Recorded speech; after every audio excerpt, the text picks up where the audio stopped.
por estar con nosotros. Gracias a Por lo ustedes. que entendimos, los que no sabemos de economía, lo excluyo Pancho, que entiende un montón, el Estado se va a hacer de prepo, de bonos en dólares, de organismos oficiales, para tratar de tener unos dólares más y perjudicar a estos organismos oficiales. ¿Estoy bien? Sí, obviamente el objeto no es perjudicar a los organismos oficiales, sino ofrecer bonos al mercado. Si ofrece bonos en dólares, es como que abastece demanda de activos dolarizados y a la vez consigue pesos que después va a usar para darle al tesoro a cambio de bonos en dólares. La verdad es que todo esto es un conjunto de decisiones de corto plazo, de desesperación, siempre algún conejito de la galera porque no se resuelven los problemas de fondo. De modo que por un lado quizás descomprime algunos días, por otro lado da una muy mala señal en términos de desesperación y de urgencias. Claro. ¿Y el mercado cómo lo puede tomar a esto? Bueno, hoy ya veíamos que siguen cayendo los bonos, alrededor del 4% más o menos. ¿Qué señal da un gobierno que toma esta decisión? La señal de que no tiene recursos a los cuales acudir para abastecer dos o tres urgencias. Primera urgencia es financiamiento, porque el gobierno sabe que tiene que evitar el financiamiento espuro de la emisión, pero tiene un problema muy serio.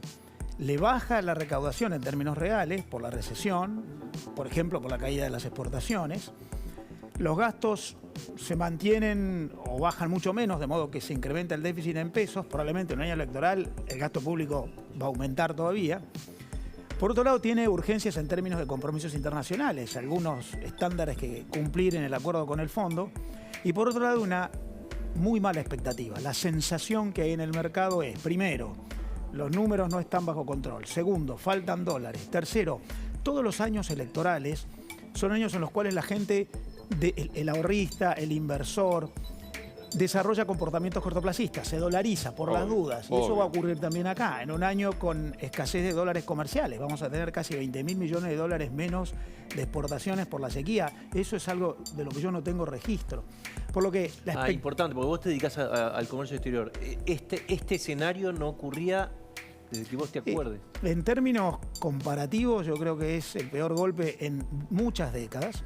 Vos calculá, Pancho, que el año pasado la Argentina exportó 88.000 millones de dólares y este año vas a estar en 70.000 o menos.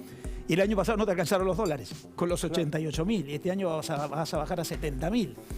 En un año en el cual además vas a tener más demanda de dólares por este comportamiento dolarizante que siempre hay en los años electorales. Y como decíamos en la respuesta anterior, mientras hay un conjunto de expectativas de duda, déficit de presupuesto que no se puede financiar, problemas cambiarios, economía en recesión, se está calculando un -3%, la economía retrocede este año 3%, un mundo muy complejo, de modo que las expectativas son de mucha desconfianza e incertidumbre, la sensación es que el gobierno tiene pocas herramientas y en ese escenario hay que transitar este año. Ahí me agarro de lo que estás diciendo, porque arrancaste diciendo son las sensaciones que son medidas cortoplacistas en estado de desesperación, pero el gobierno tiene pocas herramientas.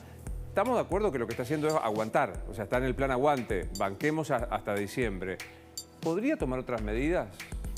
Y un gobierno que tiene pocos meses por delante tiene muy restringido la caja de herramientas, porque muchas de estas medidas que hay que tomar para resolver los problemas de la Argentina son medidas a mediano y largo plazo. Poner en orden las cuentas públicas no se hace de un día para el otro. Mejorar la competitividad para conseguir más dólares, generar confianza, no se hace de un día para el otro. Y encima el gobierno tiene enormes dificultades domésticas para tomar decisiones, porque hay discusión interna, que sí, que no, que vamos para allá, que vamos para acá. Por lo tanto, me parece que el ministro de Economía está haciendo lo que puede. No puede hacer mucho más. Ahora, en algún momento también se pagan los costos de no haberlo hecho a tiempo. Hoy te diría, bueno, mucho más no pueden hacer. Ahora, también te diría, tuvieron 3 años antes para tomar decisiones que no tomaron y esos costos se pagan hoy. Ahora, la sensación, perdón, Pancho, la sensación más inmediata para nosotros que es la inflación, ¿tiene algo para hacer o agradezcamos el 6-6? No, siempre se pueden hacer cosas. Se puede absorber más pesos, se puede dar una señal muy contundente en términos de poner las cuentas públicas en orden más rápido. Algunas medidas de coyuntura, siempre se puede hacer algo, pero todos en el margen. Claro. Hoy ya tenés una estructura inflacionaria, tenés un gasto público excesivo. En un año donde el viento te juega a favor, vas a tener una caída de la economía por factores endógenos, pero también por factores exógenos. Y otra vez, el año electoral genera desconfianzas en todos los gobiernos siempre. De modo que siempre se pueden hacer cosas, pero cada día que pasa tenés menos posibilidad de hacer cosas, porque además de capacidad técnica, de decisión política, de liderazgo, necesitas tiempo. Pero claro, eso por un lado es una excusa, pero por otro lado es el precio a pagar por no haber hecho las cosas antes. Siempre se dice que la Argentina sale de la crisis exportando, ¿no? Ahora, exportando hay que tomar medidas, seguramente devaluar o reconocer que la brecha tiene que unificarse. Eso es un costo, no sé por cuánto tiempo. O sea que el próximo gobierno va a tener que tomar una medida seguramente dolorosa, ¿o no? Mira, yo creo que el próximo gobierno va a tener que sincerar la economía y poner las cosas en orden. Eso supone un ajuste cambiario, que básicamente es que se reduzca la brecha. No sé si, seguramente va a ser devaluando, pero vos no podés tener una brecha de 100%, claramente. Ahora, si vos solamente ajustás el tipo de cambio y no corregís más nada, no vas a resolver el problema. Y te voy a poner un ejemplo. Desde que comenzó el siglo XXI, llevamos más de 20 años, los dos países que más devaluaron su moneda en Latinoamérica son la evolución de las exportaciones de Latinoamérica. Por tanto, si vos devaluás la moneda, los dos lo hicieron, pero no corregís todo lo demás, no resolvés el problema. Vos necesitas estabilidad, certidumbre, un sistema regulativo favorable, apertura económica sustentable, instituciones que funcionan y garantizan los derechos de las empresas. De modo que el ajuste cambiario es un requisito, pero en lo más mínimo es suficiente. Y si vos solamente corregís unos números y no resolvés todo el resto del problema, que es una economía ordenada, sostenible, sana, un ajuste cambiario no te resuelve nada. Vos lo que ves de economistas que conocés y que conocés en la oposición, ¿los ves orientados, que tienen alguna idea de qué hacer, o esto va a ser ir tanteando a ciegas? Mira, yo los veo bastante bien enfocados en un plano que es el macroeconómico, pero me preocupa que veo un sesgo demasiado macroeconomista y cierta subestimación de todo lo demás. Yo creo que la Argentina tiene que hacer un enorme esfuerzo porque otra vez haya instituciones, otra vez se respete la Constitución, derecho de propiedad, contratos que se cumplen, si hay controversias, la justicia lo resuelve con fuerza de verdad legal y objetivamente, instituciones. Ahora, tenés que tener una política internacional, con quién estoy aliado, a qué mercados accedo. Tenés que tener un sistema regulativo mucho más favorable al dinamismo y la flexibilidad que exige la inversión y la producción de hoy. Yo veo mucho esfuerzo en lo macro y como cierta subestimación de que hay un montón de otras cosas en la agenda que son necesarias y que no me parece que se estén abordando con la misma intensidad. Hoy escuchaba a un economista que, digámoslo, Hernán Lexter creo que se llama, sí, que me explican, habla mucho con Cristina, que Cristina lo escucha particularmente mucho, decía, de ninguna manera hay que devaluar nada, pues se traslada a precios. A, ¿se puede no devaluar sin consecuencias? B, ¿opinión de esto? ¿Qué es devaluar? Porque vos tenés tipos de cambio que van desde 200 pesos hasta 400 claro, ahí lo pesos. Estamos viendo abajo nuestro. Lo que estás diciendo es que hay que devaluar el de 200 porque es insostenible. Y me remito a lo que le pasa al Banco Central. El Banco Central no tiene dólares. En la Argentina no es verdad que no hay dólares. No hay dólares en el Banco Central. En el resto de la Argentina hay un montón de dólares. Ahora, ¿por qué no hay dólares en el Banco Central? Porque si pagás 200 no vas a tener dólares. Por lo tanto, lo que tenés es una escasez de dólares porque estás pagando un precio que no es el de mercado. De modo que lo que hay que hacer es converger los dólares a lo que la economía convalide. Yo no sé en qué nivel, pero 200 no es. Pero eso va, si convergés, como vos decís, en este momento va a precios. Va a precios, sin dudas. Ahora, eso es un costo que tenés que pagar. Cuando uno dice ajusto, en realidad lo que hace es corrijo el desajuste. Claro. Entonces, no hay ajuste si no tenés desajuste antes. Entonces, claro, es como que yo tengo que bajar de peso y tengo que hacer actividad física y tengo que acudir a determinados medicamentos. Sí, pero porque me encontraron gordo, con hipertensión, con el colesterol alto. Tengo un desajuste antes. Es incómodo el ajuste, pero tengo un desajuste antes. La causa no es la voluntad del ajuste, sino el desajuste previo. Eso va a precios. Ahora, va a precios porque vos tenés una economía súper reprimida. Vos tenés todas las fuerzas para el desborde de precios. ¿Y cómo atenuás esas fuerzas? En vez de corregir la causa, reprimís. Precios acordados con empresas, cepo cambiario, LELIQs que absorben pesos para disimular la presión que tendría si esos pesos estuvieran en el mercado. Bueno, no se puede echar y tapar. Entonces vos tenés que corregir las causas. Entonces va a ir a precios. Ahora, vos podés ir a precios si ordenás todo un ajuste y estabilizar, y eso sería lo más sano, porque vos no podés no convalidar el ajuste de precios relativos pendientes, o podés ir a precios y que eso no termine nunca porque no corregiste los problemas fiscales. A medida que vas, corregís, volvés, se te desajusta de otra manera. Exactamente, va a precios. Ahora, una cosa es que vaya a precios, si vos estás haciendo todo lo bueno para que encuentres un nuevo piso de estabilización, o otra cosa es que se te vaya a precios y se te desborde porque no corregiste los problemas anteriores. Entendí. Perfecto. Gracias, un placer verte. Un gusto. Muy amable. Se deben anunciar en la jornada de hoy las medidas, estamos esperando el decreto. José del Río es el secretario general del Diario de la Nación. Señor, buen día Nación, ¿cómo estás? Muy buen día, Luis. Muchísima información hoy, mucho que tiene que ver con lo que está ocurriendo, con esta caída de los bonos a la que hacían referencia, con la situación del dólar, un dólar que empieza a aparecer como una luz ya no amarilla, sino una luz colorada, y con estos conejos que salen de la galera, donde en definitiva terminan pagando, Luis, siempre los mismos. Contanos primera reacción y comentario que hay a partir de esta reunión que tuvo Massa con los bancos.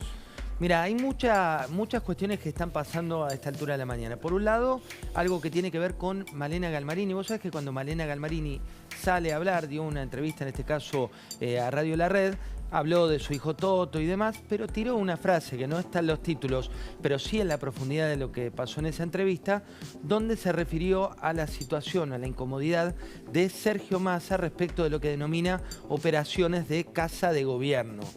Esto que suena como muy complejo, lo que está ocurriendo, y lo decíamos, lo anticipábamos el otro día en Buen Día Nación, que hay información, por ejemplo, de un desdoblamiento cambiario que surge de esos albertistas, y por otro lado, lo que está ocurriendo y los anuncios de Sergio Massa con los bonos y en esta cuestión que tiene que ver, como lo decíamos hace un rato, de Fondo de Garantía de Sustentabilidad, que es en definitiva el resguardo de las jubilaciones de futuro.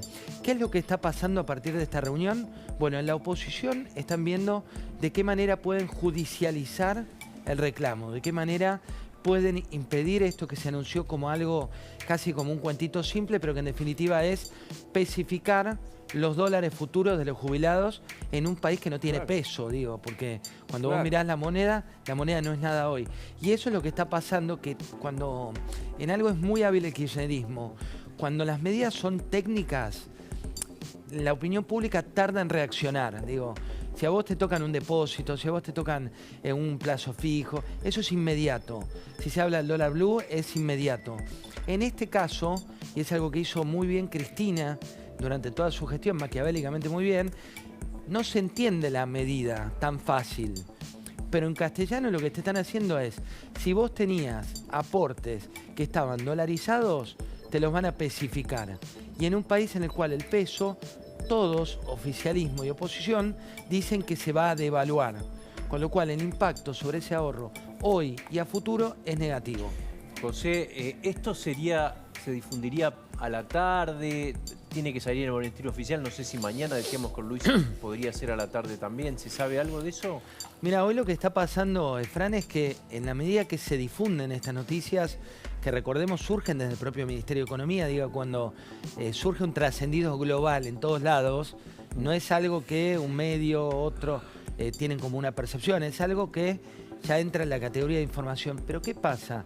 La letra chica que se está investigando a esta altura del día es, bueno, ¿qué tipo de responsabilidad pueden tener eventualmente los que firman esta decisión si se judicializa el reclamo? Digo, hay responsabilidades que en algunos casos son penales eventualmente, y en eso están trabajando por lo bajo, en tiempo real casi, los abogados de un lado de la grieta y del otro lado de la grieta, el que toma la medida y el que se opone a la medida, porque puede suponer una responsabilidad jurídica muy importante. Quiero que hablemos un poco del acto ayer de Cristina, este encuentro autocelebratorio con algunos expresidentes latinoamericanos. Viste que se autofesteja, Cristina. La verdad que le admiro el ego que tiene bien colocado, ¿no?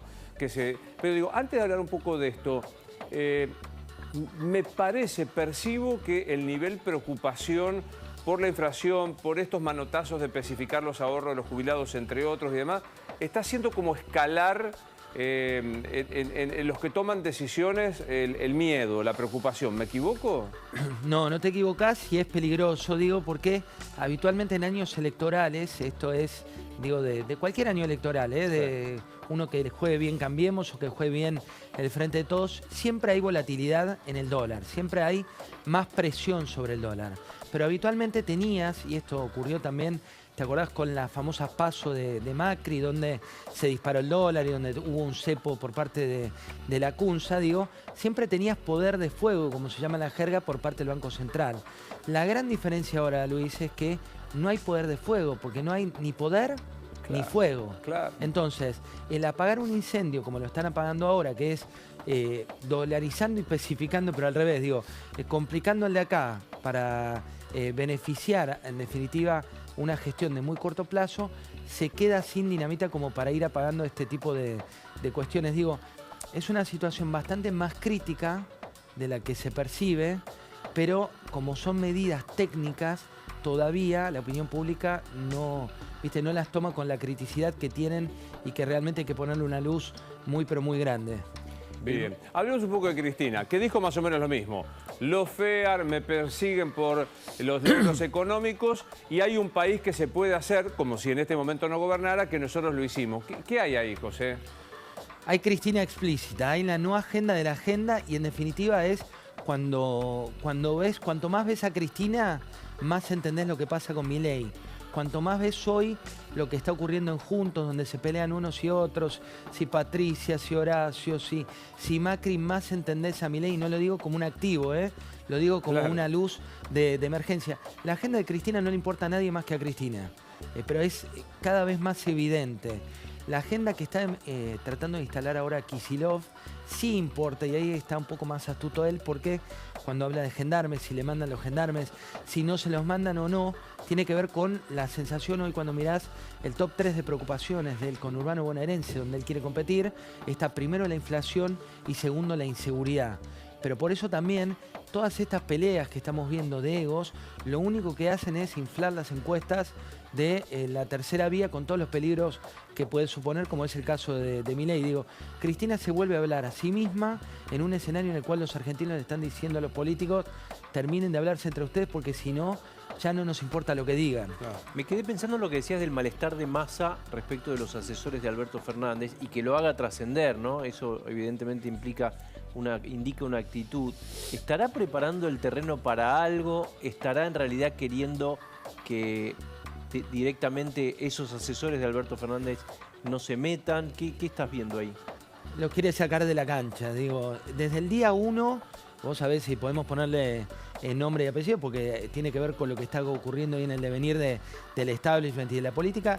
Cuando asumió Massa, tomó como el control total de lo que era la información económica. Era casi un monopolio de información económica. Entró Antonio Aracre como jefe de asesores del presidente de la Nación, con un perfil bastante más alto del que quiere tener Massa para algún tipo de interlocutor económico. La idea de desdoblamiento surge desde las huestes de Antonio Aracre, que es jefe de asesores del presidente de la Nación, que tiene mucha relación con empresarios y demás. No surge on the record, pero sí hubo papeles y demás información previa donde él lo difundía de manera explícita. Hoy esa batalla está debajo de las napas, pero es una batalla que ya le llegó al despacho del presidente, donde lo que quiere Massa es que algún tipo de asesores se corra del juego. Claro, es así que directo. No lo voy a defender justamente yo a Massa, pero digo, el tipo está gobernando, el único que hace una buena cuestión de gobierno y tiene el mayor fuego desde la tropa amiga, es un tema, ¿no? Sí, con medidas en las cuales no coincide y que dicen que le acelera un poco lo que estamos viviendo respecto del dólar. Digo, hay que aclarar, Luis, algunas cuestiones como para dar cierta tranquilidad. Es muy distinta esta crisis a las que vivimos en nuestra retina, y me refiero al tema de dólares y pesos. Digo, hoy, por ejemplo, una corrida en pesos no tiene sentido alguno, porque los pesos ¿a dónde van a correr? ¿Van a correr a tu casa para que te los roben? Digo, en otra época, una corrida tenía que ver con refugiarte en otro tipo de moneda que hoy no está. Entonces, es una situación crítica, sin dudas, pero distinta a las que vivimos en otras crisis económicas. Bueno, ¿algo más que quieras agregar, José, a esta hora? No, hay que esperar un día de mucha acción. Por un lado, lo que planteaban ustedes respecto del anuncio que puede venir o no formalmente de Massa. Mucho abogado trabajando, mucha oposición, economista de la oposición trabajando, y hay que cuantificar, todavía no tengo el dato, si no se los hubiera dado, de qué manera vienen perdiendo la gestión de Alberto Fernández los jubilados primero, en los aumentos que tuvieron y segundo, con esto, qué impacto puede tener en las jubilaciones futuras. Dos títulos que seguramente van a estar en las próximas horas. Bueno, ahora me avisa Guadalupe que vamos a hablar de la tía Kelly. ¿Quiere participar de este diálogo con la tía? Que porque yo la quiero, la tía Kelly. Al final me genera como a mí también me da cariño, ¿Ves? ¿sabes? ¿Que te da cariño? Sí, me da como una sí, cosa. me da cariño. Cuando yo termino No sé. de grabar allá en La Nación, me da como que voy al despacho de José y le invitamos a la tía Kelly a tomar un té con masita.